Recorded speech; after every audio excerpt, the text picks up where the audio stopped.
Hello. The reason I'm making this video is because I found no example on YouTube on how to run Saga GIS tools in Python. There are actually multiple ways to do this, even more if you use a programming language like R, because for R there are like 2 or 3 packages or libraries that let you use Saga GIS tools. But we'll actually have an example here which uses a library called py-saga-cmd to actually execute tools. First of all, I will assume you have Saga GIS installed on your computer. If you don't, you can find this link.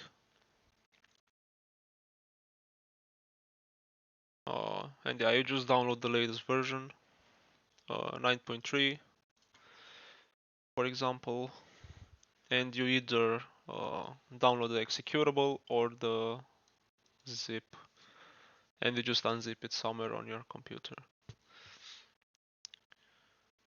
Yes.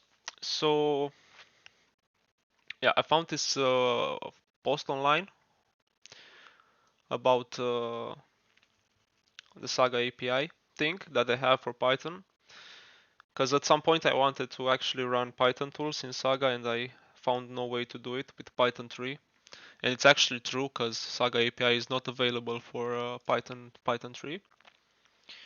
But it's possible from Python to launch subprocess calls to the Saga CMD, which is actually what my tool does, or the tool that I made rather. And you can find the repository in this link. Yeah, so this is a blog post that I made on my website. You will find this link in the description, and this is the repository link. So this would be the repository with the source code. Here you can find an example in the README where maybe some things are detailed, some aspects. Also here we have 4 examples. So we have 2 notebooks. We will actually go through these notebooks now, these 2. And we also have 2 just scripts rather, right? So we have this script. This is the script in the README, and this is some other example showing how you can integrate the library in your workflows. So here, for example, I have a bunch of morphometry tools from the Saga from Saga GIS, and I just execute them one after the other. Yeah, so maybe I will show you how this runs later on. Alright, so let's get started. Assuming you have Saga GIS installed, now you will need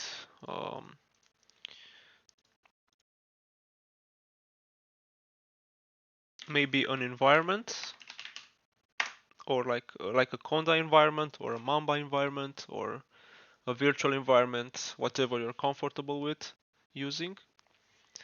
And the only thing you have to do is type in the command line.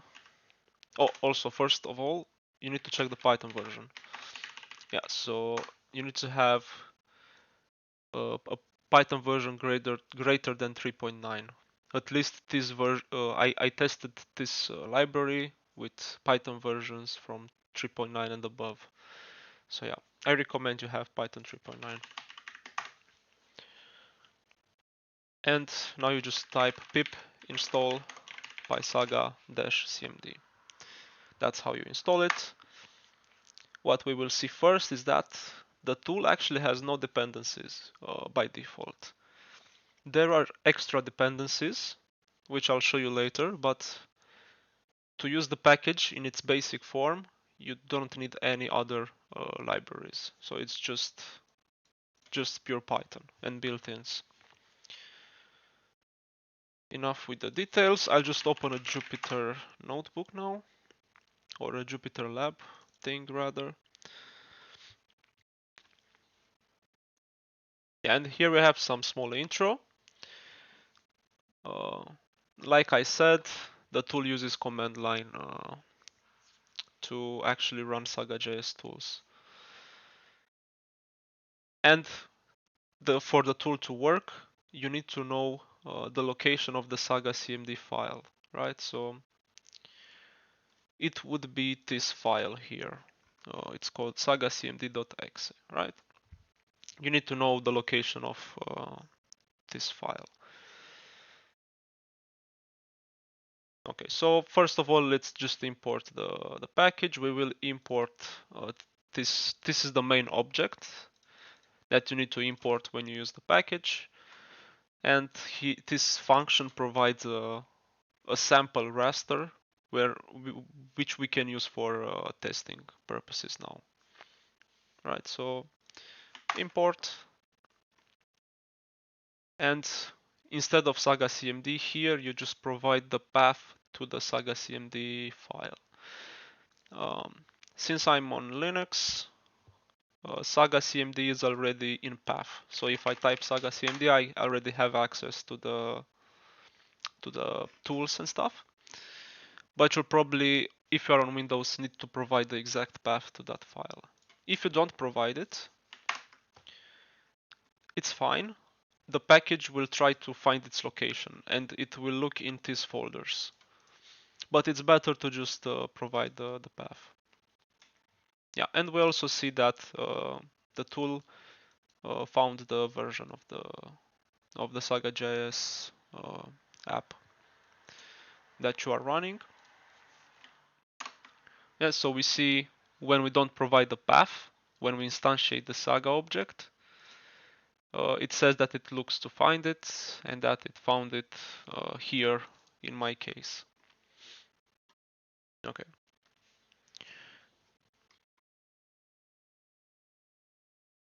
We can actually execute this object. Basically this command. This is the command that's gonna be run. Or rather, let's just use print. Yeah, so this is the command that's gonna be run in the command line. And we can look at the standard output of it, and we will see all of the libraries from Saga GIS that are listed here.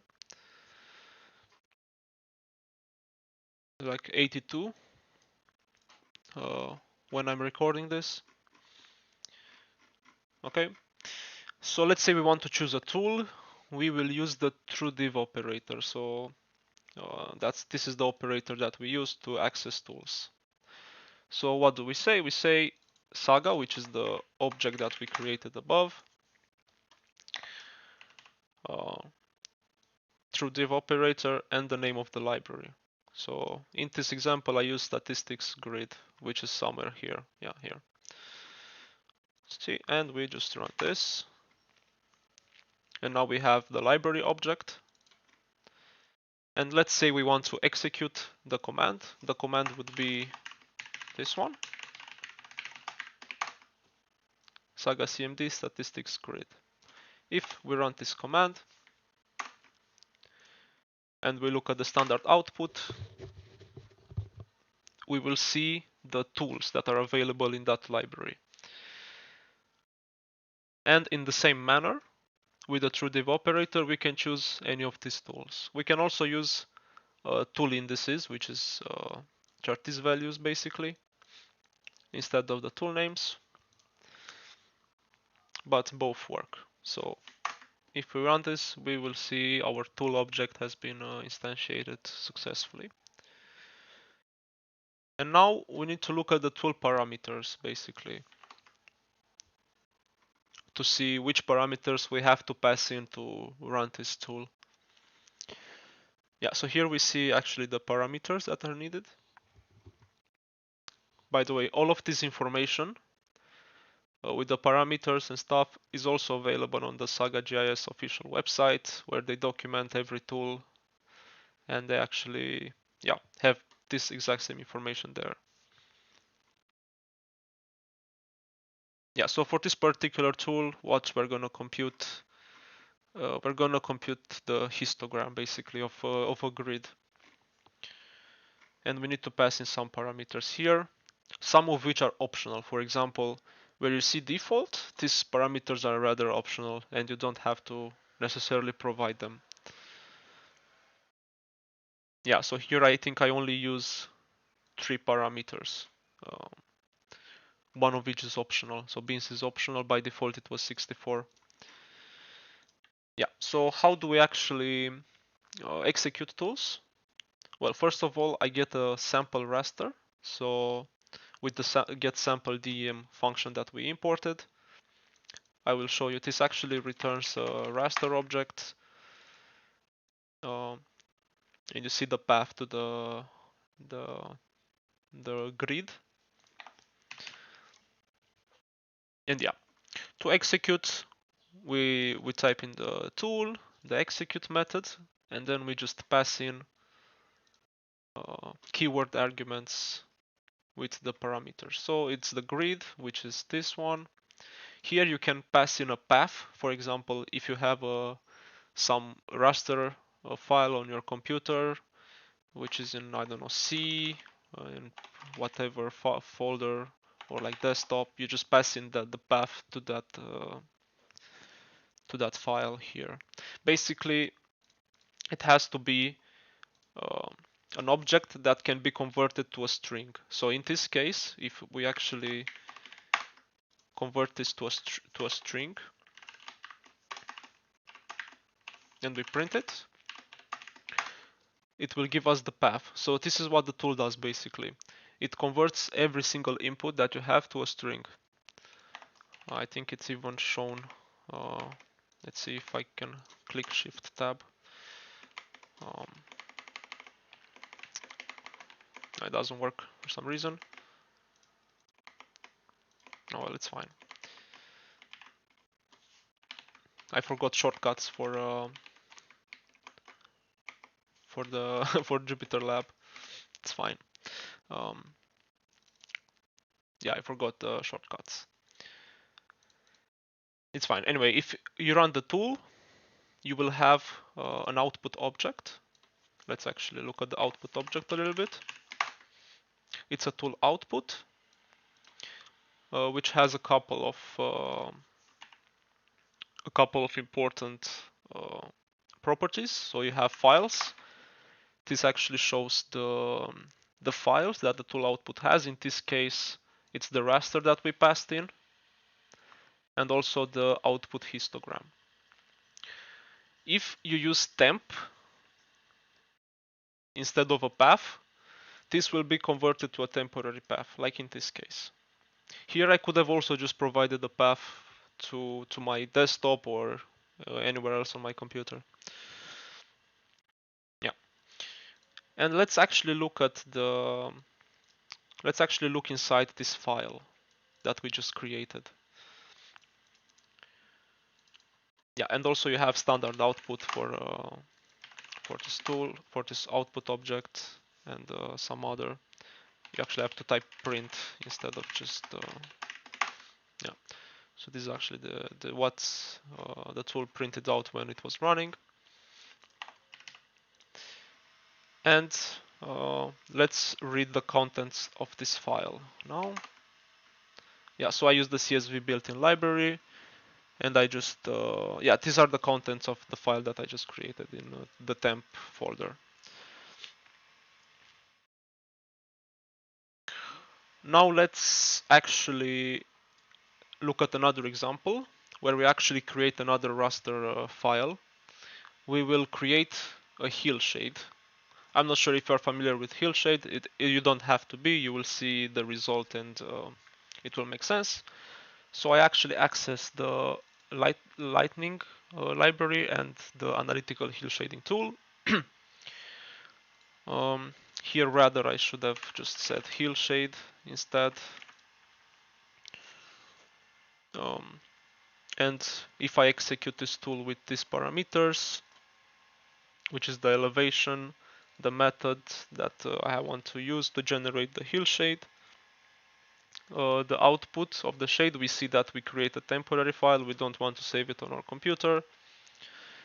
And the unit, which is, I think, 0 is for radians and 1 is for degrees. And we see that we can also pass in this parameter, which is called verbose. And if we set it to true, we will get a nice progress bar. You see? So if you set verbose equal to true, you will get a nice progress bar. Yeah. And once again, we look at the output.files property. We'll see the output files here. So it's the elevation that we passed in and the shade. So basically this is actually the output, right? We see the temporary location there. Okay. Here we actually print out the parameters of the tool and the command. Oh, I changed the name here. Yeah, so like this. So we see the parameters. Yeah, so basically this is what's being passed in. This is what's being passed in the command line to generate the raster file. And now we're gonna look at the extra dependencies that I talked about in the beginning. So you have the option to install the extra dependencies of the tool, which are like, I'll show you which dependencies are gonna be installed. So these are the ones that are gonna be installed. And how to install them, it's quite simple. You type in pip install py-saga-cmd extras, like so. I think I already had them installed, so you can just type in this command to install them. And what you can do with that is that you can, for example, plot. In this example, we look inside the output.rasters property. We'll see our two rasters, and then we just select the shade, the hill shade, and then we just plot it with the plot method. Yeah, so this is actually the output raster image.